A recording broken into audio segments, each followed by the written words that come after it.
லக்ஷ்மி ஸ்ரீ சமையலறையில் இன்றைக்கி வந்து மக்கானா வச்சு நம்ம ஒரு ஸ்வீட் எப்படி ஹெல்த்தியாக குழந்தைங்களுக்கு எப்படி ஹெல்த்தியாக செஞ்சு கொடுக்கலான்னு பார்க்கலாம் வாங்க. பாருங்கள், கேஸ் பற்ற வச்சு ஒரு கடாயை வச்சுருக்கேங்க. இப்போ வந்து ஒரே ஒரு 5 பாதாம் போட்டுக்கலாம். பாருங்கள், நான் ஒரு 10 முந்திரி பருப்பு எடுத்துருக்கிறேன், அதுவும் போட்டுடலாம்.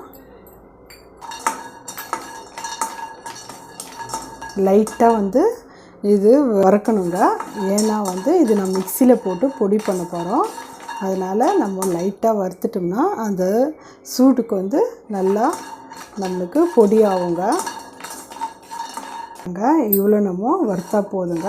இப்போ நம்ம எடுத்து ஒரு மிக்சி ஜார் பாருங்கள், அந்த மிக்சி ஜாரில் போட்டுடலாம். நம்ம இப்போ பாருங்கள், பூல் மக்கானா வந்து ஒரு கப் எடுத்துன்னுக்குறேங்க. தாமரைப்பூ விதை ஒரு கப் எடுத்துன்னுக்குறேன். அதுவும் வந்து லைட்டாக சூடானா போதுங்க. நம்மளுக்கு உடம்புக்கு ரொம்ப நல்லதுங்க.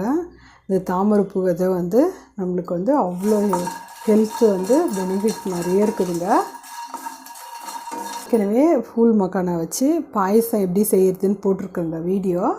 அதில் போய் பாருங்கள். பாயசம் செய்யலாம், நம்ம நிறைய டிஷ் செய்யலாங்க. இதில் குழந்தைங்களுக்கு வந்து ஒரே மாதிரி கொடுக்காத நம்ம வந்து டிஃப்ரெண்ட்டாக செஞ்சு கொடுக்கலாங்க. நம்ம லைட்டாக வறுத்து எடுத்துட்டோம்னா நம்மளுக்கு வந்து இதுவும் நம்ம பொடி தாங்க பண்ண போகிறோம். அதனால் வந்து நம்ம ரோஸ்ட் பண்ணிக்கலாம்.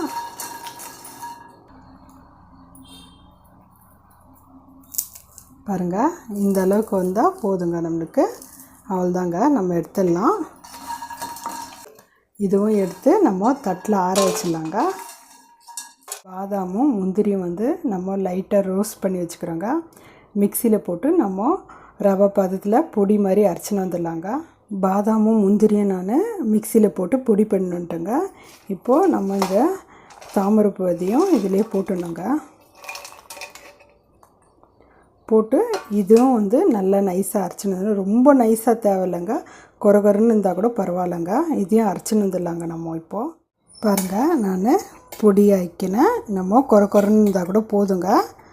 பொடியாக்கிட்டு இதை வந்து நம்ம அப்படியே போட்டோம்னா பாலில் அது கட்டிக்கோங்க. சூடுக்கு அதுக்கும் இப்போ கொஞ்சமாக பால், நீங்கள் தண்ணி கூட ஊற்றிக்கலாங்க. நான் பால் ஊற்றியே செய்கிறேன். நல்லா வந்து கலக்கலாங்க. பாருங்கள், நல்லா கலக்கிட்டோம். இது இப்படியே இருக்கட்டும். இப்போ வந்து நம்ம எப்படி செய்கிறதுன்னு பார்க்கலாம் வாங்க. பாருங்கள், அதே கடாயில் நம்ம 2 டம்ளர் பால் ஊற்றிக்கலாங்க. பாருங்கள், 2 டம்ளர் பால் ஊற்றிக்கலாம். பாருங்கள், பால் வந்து நல்லா கொதிக்கட்டுங்க. ஸ்லோவாக வச்சுட்டு அது பாட்டுக்கு கொதிக்கட்டுங்க. நல்லா கொஞ்சம் திக்காகணுங்க. இப்போ வந்து பால் வந்து நல்லா கொதிச்சுன்னு இருக்குங்க. இப்போ நம்ம வந்து என்ன பண்ணலான்னா அரைச்சி வச்ச பேஸ்ட் வந்து நம்ம இதோட ஊற்றிடலாங்க.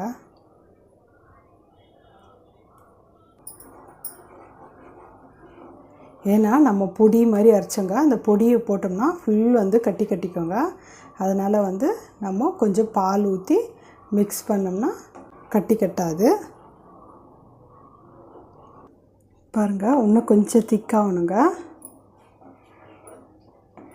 நம்ம ஸ்லோவாக வச்சுட்டு நம்ம கலக்கி விடணுங்க. ஸ்பீடாக வச்சோம்னா வந்து கட்டிடுங்க.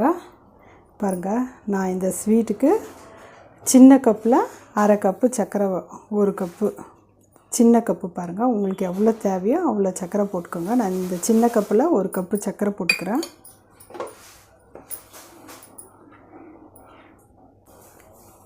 பாருங்கள், ஏலக்காய் பொடி கொஞ்சமாக போட்டுக்கலாம்.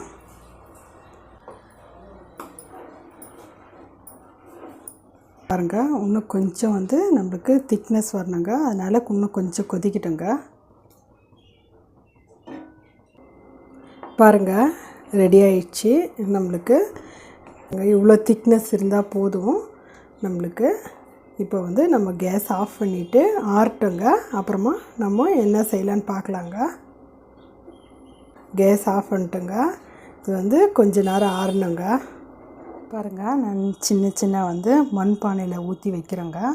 டேஸ்ட் வந்து ரொம்ப நல்லாயிருக்குன்னு நம்ம ஃப்ரிட்ஜில் வச்சோம்னா நல்லா இருக்குங்க. இந்த மண்பானையில் சில்லுன்னு பசங்களுக்கு கொடுத்தோம்னா ரொம்ப டேஸ்ட் ரொம்ப நல்லா இருக்குங்க.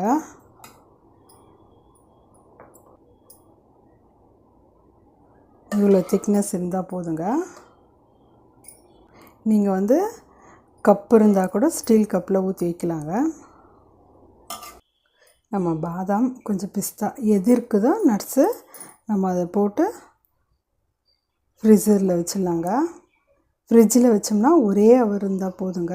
நம்மளுக்கு சில்லுன்னு வந்து கூலிங்காக ரொம்ப நல்லா வருங்க. அதுவே வந்து நம்ம குல்ஃபியாக சாப்பிட்ணுன்னா நம்ம ஃப்ரீசரில் வச்சுட்டு ஒரு 5 ஹவர்ஸ் இல்லை 8 ஹவர்ஸ் வச்சோம்னா நம்மளுக்கு வந்து குல்ஃபியாக நம்ம பசங்களுக்கு செஞ்சு கொடுக்கலாங்க. இல்லை நம்மளுக்கு வந்து சில்னஸ் இருந்தால் போதும்னா ஃப்ரிட்ஜ்லேயே வச்சா போதுங்க. இந்த மண் பாத்திரம் வாங்கி நம்ம வந்து ஒரு நாள் வந்து நைட்டெல்லாம் தண்ணியில் ஊற வச்சுட்டு நல்லா தேய்ச்சி கழுவிட்டு யூஸ் பண்ணோங்க.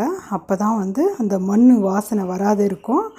அதனால் நீங்கள் அதே போல் ஒரு நாள் நைட்டெல்லாம் ஊற வச்சுட்டு அந்த மண் பாத்திரத்தை மறுநாள் எடுத்து கழுவிட்டு நல்லா வாஷ் பண்ணிவிட்டு இது மாதிரி பசங்களுக்கு வந்து குல்ஃபியாக ஐஸாகவும் நம்ம செஞ்சு கொடுக்கலாம். இல்லைன்னா இந்த மாதிரி ஸ்வீட்டாகவும் செஞ்சு கொடுக்கலாங்க. ரொம்ப டேஸ்ட் ரொம்ப நல்லா வருங்க. வாங்க இப்போ ஃப்ரிட்ஜில் வச்சுட்டு ஒரு ஹவர் பொறுத்து பார்க்கலாம். பாருங்கள், ஸ்வீட் ரெடி ஆயிடுச்சுங்க. பாருங்கள், ஒரு ஹவர் இவ்வளோ சாஃப்டாக வருதுங்க. நான் ஃப்ரிட்ஜில் வச்சு ஒரு ஹவர் எடுத்துன்னு வந்தேங்க. டேஸ்ட் ரொம்ப நல்லா இருக்குதுங்க. நீங்கள் செஞ்சு பார்த்துட்டு உங்கள் ஃபீட்பேக் எனக்கு சொல்லுங்கள். லைக் பண்ணுங்கள், ஷேர் பண்ணுங்கள், சப்ஸ்கிரைப் பண்ணுங்கள்.